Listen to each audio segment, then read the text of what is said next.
Hey, how's it going, everybody? Charlie Wilson here, aka Sinister Charlie. Welcome back. Yeah, we've got some more Mike Burnfire.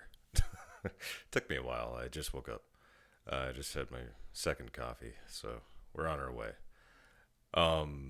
Yeah. Let's see here. This is Katrina slash ARCOM. Is that Africa?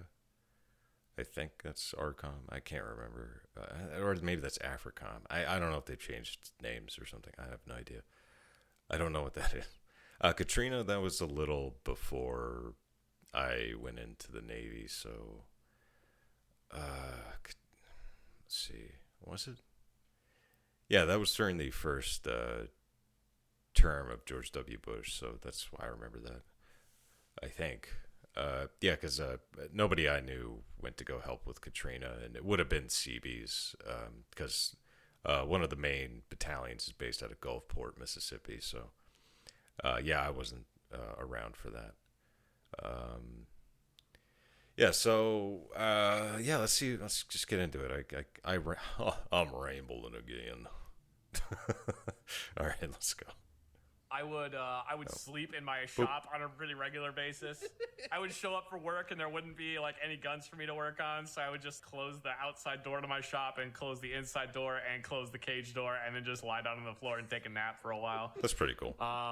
Sometimes I would get out of PT or like certain company functions. We have a 94th Brigade Support Battalion run coming up tomorrow. Yeah, when you're in the military, you got to find any time possible to sleep. Depending on where you're at, I guess. Oh no! Shoot. Usually You know it what? happened to me for like Delta Company mostly needs their hangovers. Weapons gauge. Yeah. Yup. Delta Company weapons gauge. Yeah, I gotta be up bright and early. When is the battalion run? 5 a.m. is when I have to be at Delta Company gauging their weapons, and I would show up at Delta Company at 5 in the morning and be like, I'm supposed to gauge your weapons. They'd be like, yeah, you just did that like 2 months ago. Be like, I gotta do it fall again. asleep in your arms room, all right? You just straight up told him you were going to fall asleep. Yeah. Really? I can't say I ever had. Dude, when I was in Okinawa, sorry to pause it again so soon, but when I was in Okinawa, we would, I was on deployment to Okinawa. I wasn't stationed there, but we would take these job orders for this building. I was camp maintenance, and we take these job orders for this building that was contracted out. So we had no business being there, but they still made work orders for them. So we would just take those work orders like at whatever it was, 7, 8 in the morning. I can't remember. Could have been 9, but yeah. And then we just, we got to work on these mixing valves, for showers. And we just go up there and watch TV and fall asleep until lunch. It's pretty awesome. Yeah. All right. Had Sorry. quite the experience you did. I was in the engineer support company, and I was operating the water machinery most of the time. And then the motor pool unit got deployed, and we had nobody to drive the Humvees. So I got cross-trained into motor pool so that we could move our water machinery around. And for a brief period of time, the motor pool was deployed, and they needed us to do different kinds of work. I would usually opt for the easiest of the two jobs. We need someone to drive these 7 tons around all these places. Oh no, water support needs me to do this. Oh, we need to load up these 3 TWIPS units, these giant machines. I guess I better go with the motor pool because they need me to drive the Humvees. You know what you're gonna need when you're transporting those water purification machines? Somebody to transport the troops. I'll get the 7-ton. And then motor pool came back. And I still Free ride is over. Yep. But many of them had gotten out, and motor pool was just down to 4 or 5 people. Oh, jeez. So we still stuck around. Nice. All right, then. Hurricane Katrina was fun. I No, bet. it wasn't. Lots of people lost their lives. I went outside and somebody had left a PlayStation sitting outside in the rain. Wow, that's I found pretty it, cool. I skipped it off the water, and I ruined the Chuck Taylors that I was wearing, and then I also watched Damn, the Chuck roof Taylors. of the gazebo get blown away. I This is how low of a point I was in my life. I had just taped all of my windows and put blankets behind them so that if the glass broke, it wouldn't shower on me while I was asleep. Oh, is this while he I was had a just civilian? finished Or? doing that, and I was like, I've never been in a hurricane before. And I went and stood outside in the hurricane. Or maybe while he was there's stationed high winds there, blowing around and chunks there. of metal flying through the air, just kind of hoping that maybe a stray brick would hit me in the head so I wouldn't have to go to work tomorrow. And then you heard from your officer's office, "Oh no, my roof just collapsed. My new cabinets are ruined." Oh, the palatable irony! The day after Hurricane Katrina, I had to help one of my friends go out in the parking lot and flip over his Volkswagen Beetle because the Jesus. storm had flipped it over. Of all the things that could be flipped over, yeah, I would imagine that. Did he return the favor? Did he help you flip your car over? My car didn't get flipped over. Did Did you flip help it you anyway? flip it anyway? Thank you. And then I also got the Humanitarian Service Award for Well, aiding good for during you. the Hurricane Katrina cleanup. Ah, because you flipped over that car. No, I walked around post and picked up sticks. Awesome. Is that literally what got you the award? Yep. That is what got me the award. And when It they gave me happens. the award, I tried to not accept it because I said I didn't earn this. And they said, just take the fucking award. And I went, okie dokie. Did you ever wear it? No, Yeah, well, I yeah. didn't even Oh. put it on my uniform. I didn't fucking earn this. I'm not putting it on my uniform. When I got out of the military, I think I had like 4 ribbons on my uniform. What were your 4 ribbons? One of them is obviously the National Defense ribbon we all had. Yes, that one. There was the Operation Iraqi Freedom ribbon. And you I also had had the that. good cookie, I'm sure, because Yeah. your good behavior. Yep, I I had that. that one too. Even after you damaged the machinery and told your warrant officer to piss off, I think that was pretty much it. I think I only had like those 3 ribbons. and also the 4th one you rejected, but you still had. Oh yeah, and also the 4th one that I rejected. I remember. This still makes me mad. This still annoys me. I'm sorry. I'm sure the Marines have something similar to it, but there's a thing in the Army that's the ARCOM, which is the Army Commendation Medal. Oh, is that like you did something great? Here's recognition. I'm guessing that's like the NAM, the Navy Marine Corps Achievement Medal, which I had one, which I just did what I was supposed to do. Now I got that for Iraq when I was a convoy security gunner.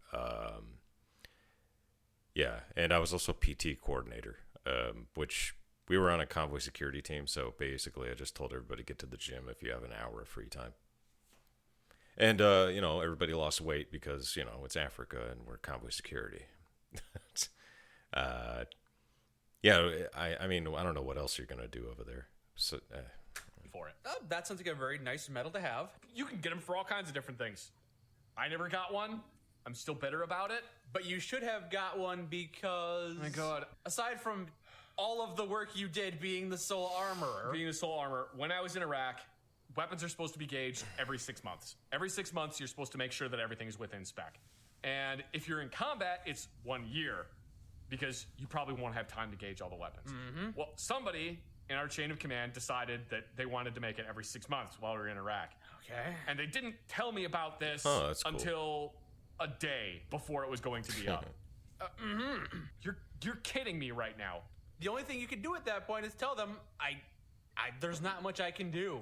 I'll do what I can, but I can't do a whole lot. So you had over 800 weapons. Over 800. I think the Jeez. record was somewhere around 1,050 something weapons. A lot of weapons. And so I basically had to contact all of these different companies. Most of them were in our base, but a bunch of them were at little tiny COPs, coalition operating post, little tiny ones all over the place in Baghdad. In 24 hours, I gauged 1,000 some odd Jeez. weapons. I just went from our base to cop to cop to cop to cop. Half the time I was riding in other companies' vehicles that were like, oh yeah, we're going by that area. We'll just drop you off. Yeah, pretty much. It was literally, we're going by that area and we have to stop in there for a refuel. You were hitchhiking. It was from pretty much base to hitchhiking base. from That's base pretty to base fucking in Iraq. wild, dude. And I was up for over 24 hours because I would just Yeah. go from one to the other, and I would sleep in the vehicles in between. I would just like fall asleep in one of the Humvees in That's between, like insane. going from one to the other. I somehow managed to get all of those done. all over the Got Al back to my Anbar base. province. I am so fucking tired. I am so tired. Went back to my room and slept for about 2 hours before somebody woke me up because I needed to fix something else. Oh yeah, get back to your job. Get back to your job. Why are you slacking? I got nothing. I basically got a pat on the shoulder and a, yeah, good job. Get back to work. Now you're going to work again. Go to work like 2 days later. Somebody fixes the air conditioning unit on the battalion commander's Humvee, That's good. and he gets an ARCOM for it. Nice. The- That's the way it all. goes. All I had to do was repair That's the way she air goes. conditioner, and that For was it. something that had already been slated to be done. And the guy that fixed People it got flip- an Army Commendation Medal. Dude, people play favorites too, man. We had a woman in our a gunner. She was a woman. She was a woman, just letting you know. And yeah, she lost her 9mm Beretta on a convoy security mission because she left her Beretta on the top of a Jerv that she was driving, or that she was in. That she was a gunner for that vehicle, and yeah, because of that, we all lost our 9mm. They took them all away because of her, and nothing ever happened to her. No punishment whatsoever. Just nothing, because she was friends with all the higher ups, officers, and everything else. Her name is Jackie Vetter. I'm gonna go ahead and out her, because I still, to this day, I'm like, wow, nothing. Wow, you talk about special treatment. It's like, wow. If that happened to any other person in that battalion, even another woman who wasn't friends, there's a lot of fraternization going on there. Yeah, so. Yeah, she's a real piece of work. I don't even know. I guess, I don't know. Horrible person. Anyway. Here sits I Specialist hope she Zach sees this. with absolutely nothing to show for working his ass off and gauging over 1,000 weapons in 24 hours. Did anybody know you had done this, or was this a silent sacrifice? I told people about it because my company was like, where's Specialist Zach? Why isn't he in the motor pool? He's out doing gauging on weapons. He'll be back later, I guess. Yeah. They didn't even know. I think a lot of it just came down to most of the time people just didn't understand what it was I did. And it still happens when I'll tell people, oh, I was the battalion armor. They'll be like, oh, so you sat in the arms room. No, I didn't sit in the arms room. Yeah, you I have did. to resort to telling people that I was, Yeah, I was you the did. battalion gunsmith. Because if I tell people that I'm the battalion armor, Oh, they assume yeah. that I just sat in the arms room and did nothing all day. I've known you for over a decade since your military service, and I still think that's what you do. If the gun was broken and the guy that sits in the arms room can't fix it, I am the person that has to fix it. At the very least, let me congratulate you. I can't give you that award, but yeah, congratulations. I know your story now. I accept this award on behalf of me, myself, and I. Oh, okay. Well, this is a quick video anyway. Yeah, that was good. Good stuff. Jogging a lot of memories. Jogging the old noggin. Yeah, so there you go. Yeah, I guess that's it, huh? All right, well. Thanks everybody for watching. Please like and subscribe. Channel's growing. We hit 2K. That's good. Appreciate all the likes and subs and watches and views. I don't know how to end this video. I'm in a loop. I can't stop. And if you have any suggestions for any other videos, please put them down below. I've had a lot of suggestions come in, and I've explained sometimes in the comments, like I can't watch, I could watch like a half an hour longer video, but it would just take up too much time for me. And I have other, stuff to do, and it's even hard for me to sit in a chair for half an hour, But keep them coming. I appreciate all the suggestions. So thanks.